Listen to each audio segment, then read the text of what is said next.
शेतकरी लोकांसाठी वसुबारस हा नवीन सण नाहीच आहे. पण दिवाळीमध्ये या सणाची खरी मजा येते. कारण ज्यांच्या घरी मूर्तीपूजा केली जाते गाई वासराची, त्या जागी आम्हा शेतकऱ्यांच्या घरी आमच्या गाया असतात आणि सतत आम्ही गोठ्यामध्ये त्यांची काळजी घेत असतो.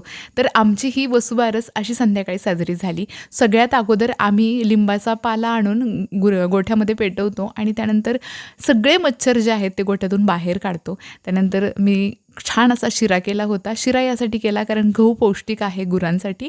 पण जेव्हा रवा असतो तेव्हा त्याच्यामध्ये थोडासा डालडा मिक्स करून त्याचा शिरा केल्यानंतर तो अजून पौष्टिक होतो. आणि आमची चंद्रा आणि राधा एक नंबर आहेत खायला.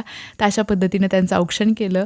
औक्षण करताना मला असं वाटायचं की त्या मला फटका वगैरे मारतायत का काय, त्यामुळे मी थोडंसं लांबूनच त्यांचं औक्षण केलं. त्यानंतर हा शिरा थंड करण्यासाठी ताटामध्ये ठेवला आणि त्यानंतर थोड्या वेळानंतर जेव्हा तो थंड झालेला आहे, तेव्हा मी आमच्या राधा आणि चंद्रा दोघीलाही हा खायला दिला.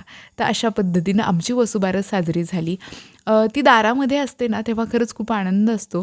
4 पैसे मिळतात म्हणून आपण तिला विकतो. पण खरं तर ती आपल्या घरातील लक्ष्मी असते आणि तिच्यामुळं आमच्याही घराची चांगली सुरुवात झालेली आहे.